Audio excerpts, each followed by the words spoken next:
The OIPRD is an arm's length civilian oversight agency, arm's length to the Ministry of the Attorney General of Ontario. Our office takes complaints about police, about municipal, regional, and provincial police. We also have a mandate to conduct systemic reviews, and that's why we're here today. So before the director makes his remarks, I just want to introduce the director's legal counsel on this review, Mark Sandler of Cooper, Sandler, Scheim, and Berkman Law Firm. And also I'd like to introduce Kate Forget, who is a lawyer with the Indigenous Justice Division of the Ministry of the Attorney General. Kate was seconded to our office for this review. Jerry McNeilly is the Independent Police Review Director, and he's been in that position since the office opened in 2009. Jerry is a lawyer with a background in human rights law, family law, legal aid, and mediation. And following the director's remarks, we'll take questions from the media, and we ask that the media reporters identify their organization with their question. So Director McNeilly.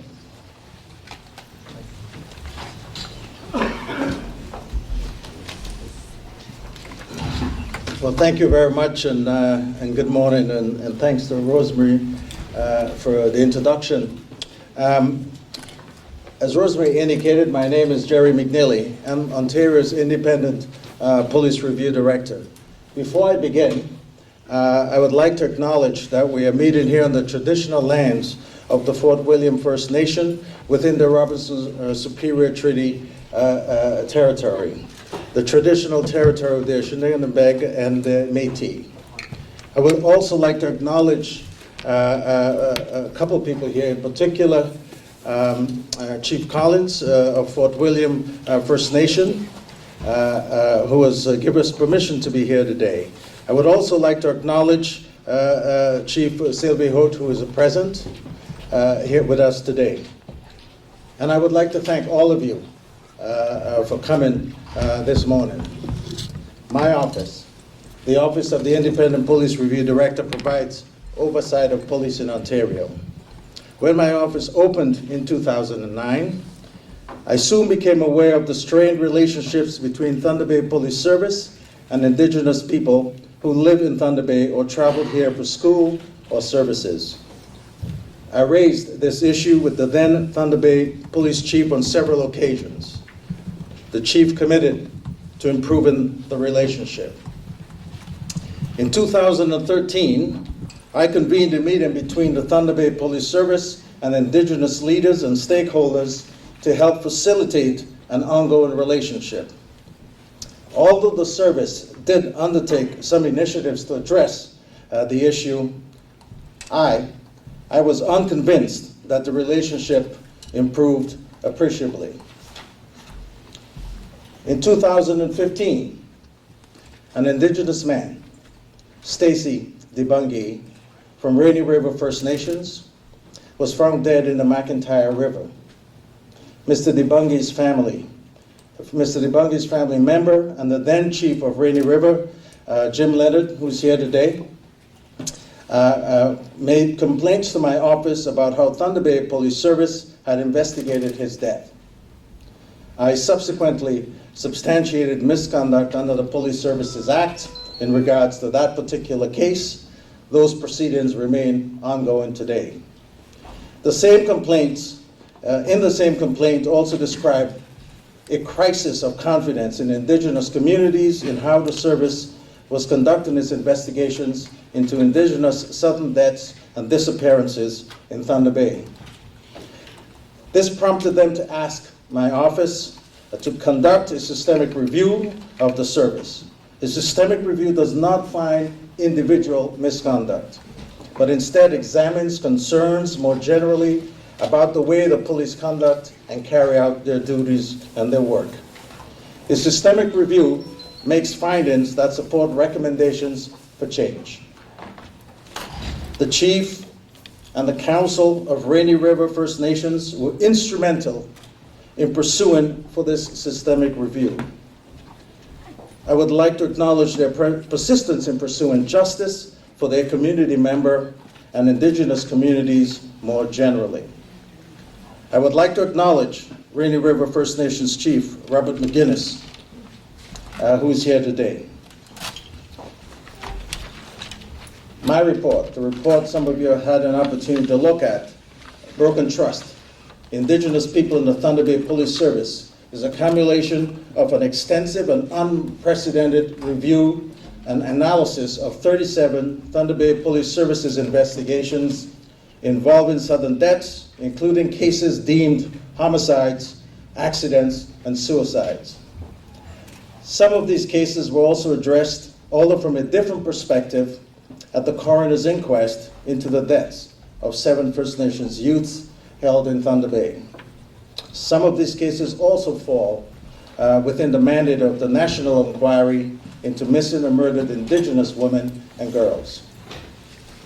Our review of individual cases involve what is called a paper review. A systemic review involves a paper review by a team with expertise in both legal issues, including human rights law, homicides, and sudden death investigations. A paper review involves a detailed examination of the documents in the police file or in the coroner's possession, including officers' notes, occurrence reports, interviews, photos, videos, and autopsy reports. We also interviewed a number of officers involved in some of the specific cases under consideration. This was done to determine if the police files told the whole story. Apart from case-specific interviews, we conducted numerous other interviews with former and current members of the service, including senior management, as well as the Ontario Chief Coroner, the Ontario Chief Forensic Pathologist, senior officers with First Nations Police Services, and the York Regional Police. The scope of this review is very large. The review identifies very significant deficiencies in how these investigations were being conducted by the service and addresses why these deficiencies exist. Apart from how specific cases were investigated, I felt it was important to examine the relationship between the service and Indigenous communities more generally. We explored the extent to which racism, whether characterized as systemic, overt, or intentional, unconscious, or deliberate, contributed to the difficult relationship between police and the Indigenous communities. We explored how any such racism or discrimination should be addressed going forward. These issues were discussed with many officers, past and current, and in intensive engagement with the community. My team and I visited Thunder Bay more than 2,000 times and held more than 80 meetings with Indigenous and non-Indigenous community and service organizations, individuals, and Indigenous leaders. We also held a public meeting in Thunder Bay as part of the engagement process right here in this room. My report contains 44 recommendations. They address a wide range of topics. The vast majority are directed to Thunder Bay Police Service, although some are also directed to the offices of the Chief Coroner and the Chief Forensic Pathologist, as well as others. Clearly, I'm not going to go through all my findings and recommendations. We'll be here all day. They are there in the report for you to read. The report also contains an executive summary, but I do want to highlight some. And I'm going to first talk about Thunder Bay Police Service investigations and its operations. Then I will address racism. So let me talk about the investigations. I found that deficiencies in how the Thunder Bay Police was investigating Indigenous sudden deaths were so problematic that I have recommended at least 9 of these cases should be reinvestigated by a multidisciplinary team. This team should include investigators from other police services, a coroner, and a forensic pathologist. The original investigators are not to be members of this multidisciplinary team.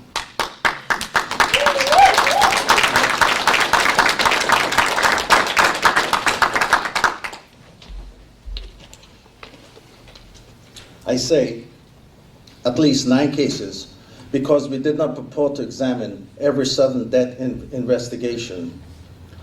Accordingly, the multidisciplinary team should establish a protocol for determining whether other Thunder Bay Police Services sudden death investigations, including the other investigations I reviewed, should be reinvestigated as well. What were the deficiencies in Thunder Bay investigations we identified in the report? Specifically, a number of investigators lacked the expertise and the experience to conduct sudden death or homicide investigations. We saw frequent examples of officers who did not know what they did not know. These officers were given lead investigators' roles within the General Investigations Unit without adequate skills or training. Investigators repeatedly failed to recognize what constitutes a potential suspicious death, and that a sudden death must be investigated as a potential sudden death unless or until they experience the evidence supports the contrary. They misunderstood when matters should be investigated under the major case management system. Interviews were often poorly conducted or not conducted at all. There were no meaningful oversight or supervision of investigators and investigations. At the same time, some investigative work was not adequately documented in police files. Pertinent information was not passed on between investigators.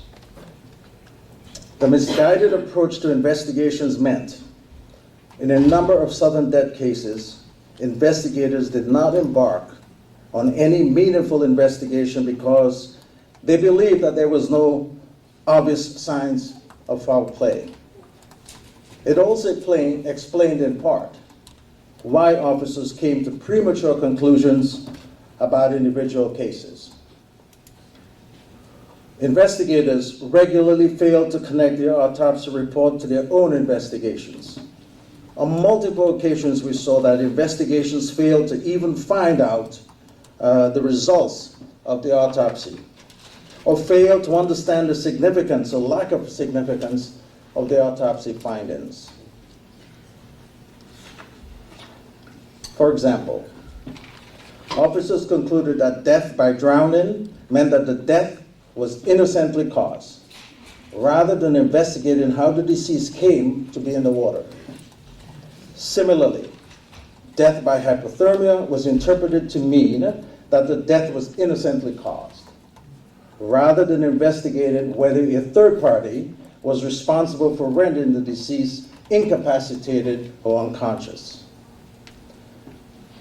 An integral part of a proper death investigation involves the forensic identification officer working together with the investigator, the pathologist and the coroner in a coordinated way to ensure every death is explained, if possible, and investigated thoroughly. This did not always happen. Local coroners, as well as investigators, failed to understand their respective roles or even share a common understanding of those roles. These and other issues we identified were so profound that we brought them to the attention of the service and the chief coroner without awaiting the outcome of our final report. During our review, the chief coroner for Ontario led the development of a new framework to address the challenges and shortcomings in how the Thunder Bay Police Service, coroners and pathologists are to work together in death investigations. I endorse this detailed framework and promote its use in every death investigation in Thunder Bay.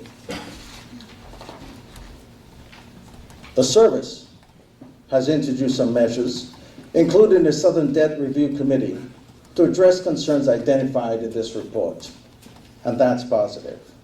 but much more needs to be done.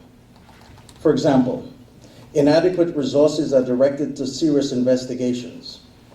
It is unacceptable that a police service investigating a large number of serious complex cases has no major case management unit, and assigned investigators may lead the investigation of such cases without appropriate training or expertise. We must ensure going forward that sudden death investigations are adequately done so that confidence is restored in the Indigenous communities. Accordingly, I recommend that Thunder Bay Police Service should initiate an external peer review process of its investigations for at least 3 years following the release of this report today. This would mean that selected sudden death and homicide investigations will be peer reviewed by experienced investigators from outside police service. This would provide further support and expertise to Thunder Bay Police investigators in this regard. So now let me focus on the other part that I indicated, which is racism.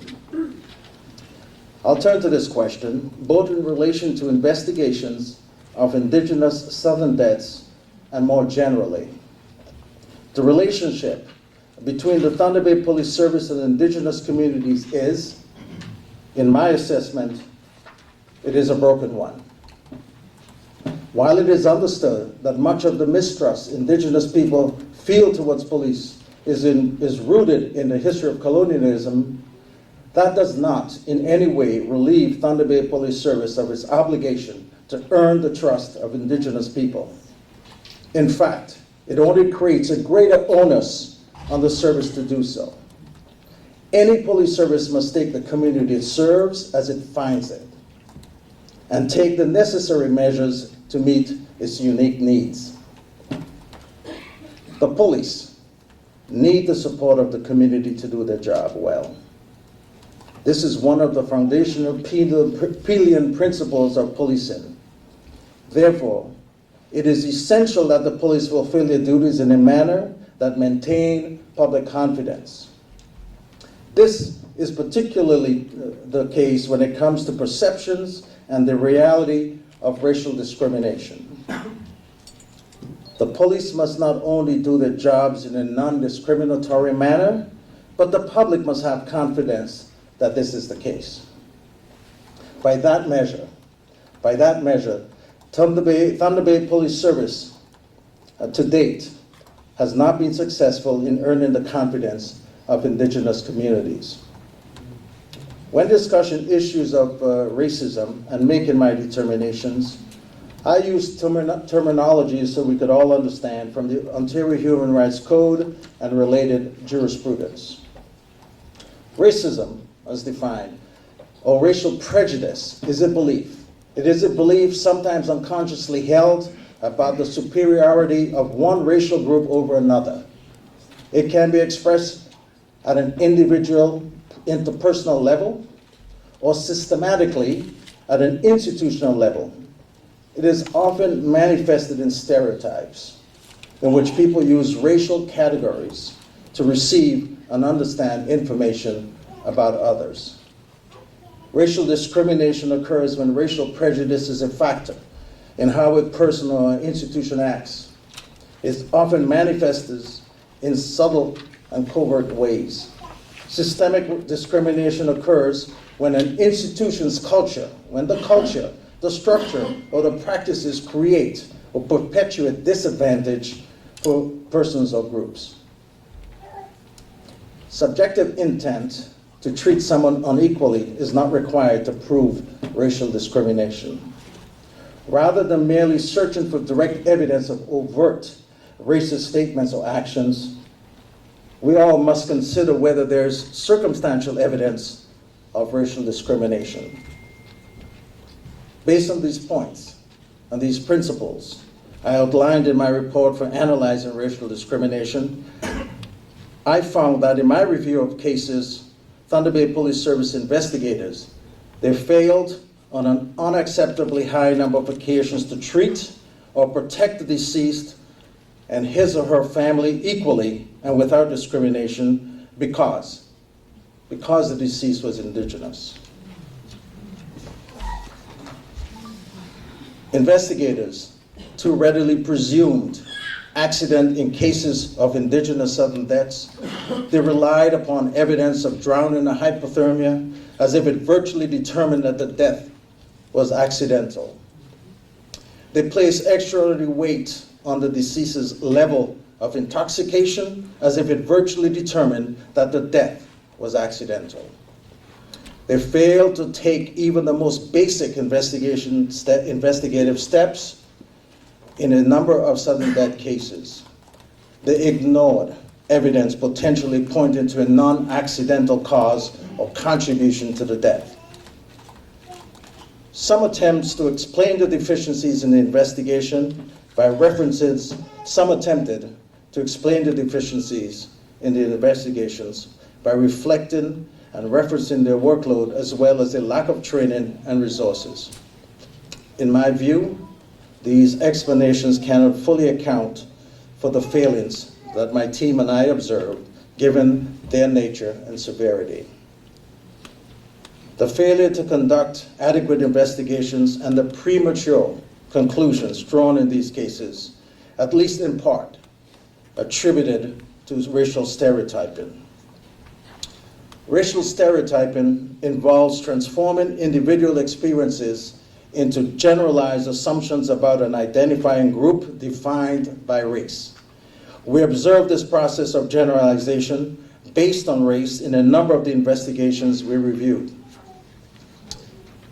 Officers repeatedly relied on generalized notions about how Indigenous people likely came to their deaths and acted or refrained from acting based on those biases. This does not represent a determination that all Thunder Bay Police Service officers engage in intentional racism, no. However, the fact remains that investigations were too often handled differently because the deceased was Indigenous. As I indicated earlier, I also examined the issue of racism more broadly. That is, beyond how sudden death investigations were conducted. In this regard, we conducted 36 interviews with Thunder Bay Service members in the course of our review. We encountered a wide range of beliefs and attitudes. Some expressed very disturbing views. While these views were expressed by a minority of officers, they were expressed by more than just a bad few apples. We also heard from both Indigenous and non-Indigenous community members who described troubling attitudes, statements, and actions by officers. Overall, I found that systemic racism exists in Thunder Bay Police Service at an institutional level.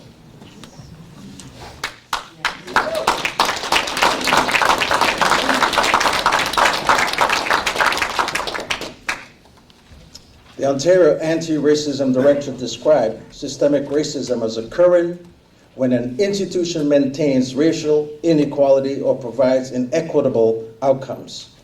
It is often caused by hidden institutional biases in policies, in practices, and in processes that privilege or disadvantage people based on race. This can be unintentional and doesn't necessarily mean that people within the organization are racist. It can be the result of doing things the way they've always been done, without considering how they impact particular groups differently. People make up institutions. When those people adopt or ignore inequalities, it leads to an outcome of systemic racism. I made a number of recommendations in relation to racism, including that Thunder Bay Police Service focus proactively on actions to eliminate systemic racism. In a report that is sharply critical of the service, I also acknowledge that the service has taken a number of important initiatives to address these issues. These initiatives are described in detail in the report and should be commended. In my view, my recommendations represent crucial additional steps to eliminate racism and build a healthy relationship with Indigenous communities for all of us to move forward.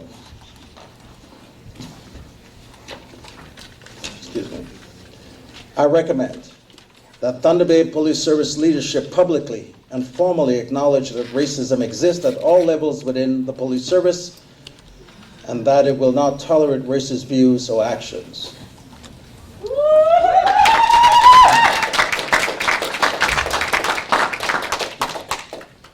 The Thunder Bay Police Services Board should also publicly and formally acknowledge that racism exists within Thunder Bay Police Service and take a leadership role in repairing the relationship between Thunder Bay Police Service and Indigenous communities.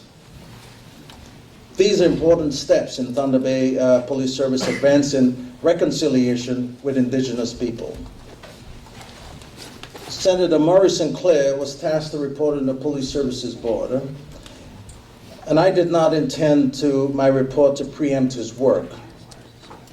But I also recommended that Thunder Bay Police Service leadership create a permanent advisory group involving the police chief and Indigenous leadership with a defined mandate so that they have regular meetings and a mechanism for crisis-driven meetings. I facilitated one such meeting during my systemic review. I addressed the need for mandatory Indigenous competency training for all officers and employees. I addressed that need for it to be developed in partnership with Indigenous communities. This training should be ongoing throughout their careers, should not stop.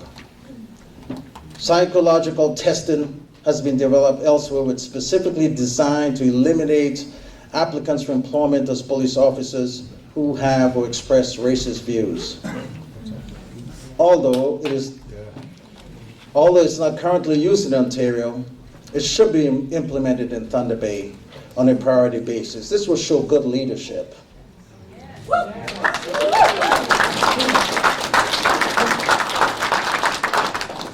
The service should also, on a priority basis, create and adopt a proactive strategy to increase diversity within its ranks.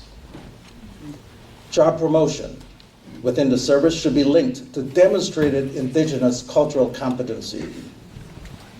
This means, among other things, that questions posed at promotional interviews should include Indigenous content. I've also recommended an expanded Aboriginal liaison unit with added responsibilities. These, folks, are only some of the key recommendations contained in the report. In closing, I am indebted to those community members and organizations who have shared their views freely as to how the Thunder Bay Police Service can move forward in a respectful way to improve its relationship with Indigenous communities. For many Indigenous people, this is a painful exercise. The serious inadequacies and premature conclusions in Thunder Bay Police Service investigations of Indigenous missing people and persons and sudden deaths have strained what was already a deeply troubled relationship.